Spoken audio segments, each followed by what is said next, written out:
إن في خلق السماوات والأرض واختلاف الليل والنهار لآيات لأولي الألباب. Baik, ini ada pertanyaan yang masuk dari YouTube. Ini menarik pertanyaannya. Yaitu saya seorang ibu yang punya anak umur 5 tahun. Ayahnya meninggal pada tanggal 28 April 2023. Dan merupakan ujian terberat buat saya ketika ia selalu menanyakan bapaknya kenapa meninggal begitu cepat. Jadi anaknya yang 5 tahun tuh selalu tanya ke ibunya, kenapa bapak kok pergi begitu cepat. Karena memang bapaknya hanya sakit 2 hari dan kemudian meninggal pada hari Jumat. Bapaknya seorang mu'alaf, awalnya Katolik, keluarganya memang Katolik, dan alhamdulillah ibu mertua Islam setelah masuk Islam sebelum meninggal itu kan. Nah, doakan saya agar anak saya menjadi anak yang soleh, perempuan, anak yang solehah dan teguh dalam iman dan Islam. Baik. Jadi kalau saya melihat ini perjalanan yang indah ya buat suaminya. Pertama buat suaminya ya. Karena dia masuk Islam, nggak lama dari situ, kemudian Allah kasih sakit dan cuma 2 hari. Nabi SAW itu sakit 14 hari. Sakit itu kan bagian dari cobaan ya. Kalau makin lama kan makin menjemukan, makin sampai tahunan. Ini sakit cuma 2 hari, lalu meninggal dalam kondisi Islam dan hari Jumat. Hari Jumat itu Nabi SAW mengatakan orang yang mati hari Jumat dia akan terbebas dari siksa kubur. Jadi termasuk husnul khotimah. Ciri husnul khotimah adalah orang yang mati di hari Jumat, dan itu nggak bisa didesain gitu. Kok aku mati dino Senin ngomong dino Jumat ya selama mampu. Aku nek mati dino Kamis ngomong dino Jumat ya malaikatnya nggak bisa ditipu gitu. Kalau kita mau mati hari Kamis ya Kamis bukan Jumat. Nah ini termasuk sebuah karunia besar orang bisa mati di hari Jumat. Termasuk beliau ini si suami dari penanya ini berarti sebuah karunia besar. Dia sudah masuk Islam, dia sudah terselamatkan dari surga dari neraka. Alhamdulillah. Gitu kan. Kemudian dia mati hari Jumat terselamatkan dari siksa kubur. Mu'alaf lagi, belum lama mu'alafnya. Orang kalau mu'alaf itu berarti dosa-dosa masa lalu dihapus. Nah, kemudian ternyata ibunya mengikuti jejaknya. Jadi bakti seorang anak yang terbaik itu ketika kita bisa pastikan orang tua kita itu berada di jalan yang benar. Wah, berarti dia sempat dakwah ibunya atau meyakinkan ibunya untuk pindah agama. Alhamdulillah, itu sebuah langkah yang luar biasa. Nah, Ibnu Abbas mengatakan sekiranya besok tahu aku kalau besok itu kiamat, maka aku akan menikah hari ini. Kenapa? Karena dengan ditaruhnya benih seorang laki-laki kepada perempuan, kemudian perempuan ini hamil, ya kemudian punya anak, maka di situ dia potensi punya amal yang nggak akan terputus ketika anaknya menjadi yang soleh dan solehah karena mendoakan orang tuanya. Maka ini termasuk beruntung.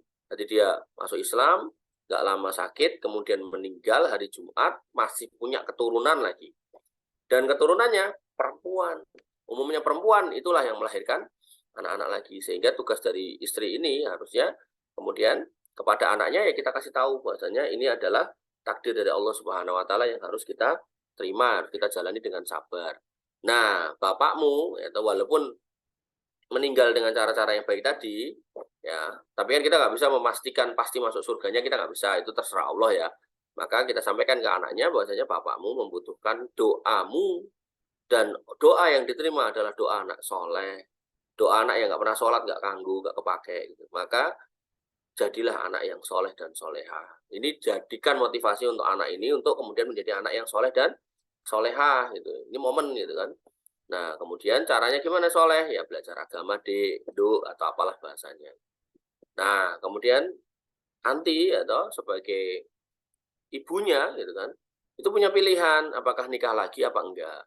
Kalau anti bisa sabar untuk nggak nikah lagi, ya artinya nggak sampai terjerumus di jurang perzinahan, bisa menjaga diri, menjaga kehormatan, ya maka insya Allah ya kan, nanti akan dipertemukan lagi dengan suami yang udah baik ini tadi. Tapi kalau kiranya nggak bisa sabar, nanti malah terjerumus ke perzinahan, ya maka menikah itu lebih baik daripada tidak. Sekali lagi kembali kepada diri sendiri loh ya. Jadi nggak selalu janda nikah lagi terus jelek, itu enggak ya. Oh, janda nikah lagi berarti dia mengkhianati cintanya pada suaminya yang lalu. Enggak juga loh, dia nggak bisa nahan diri gimana. Ya.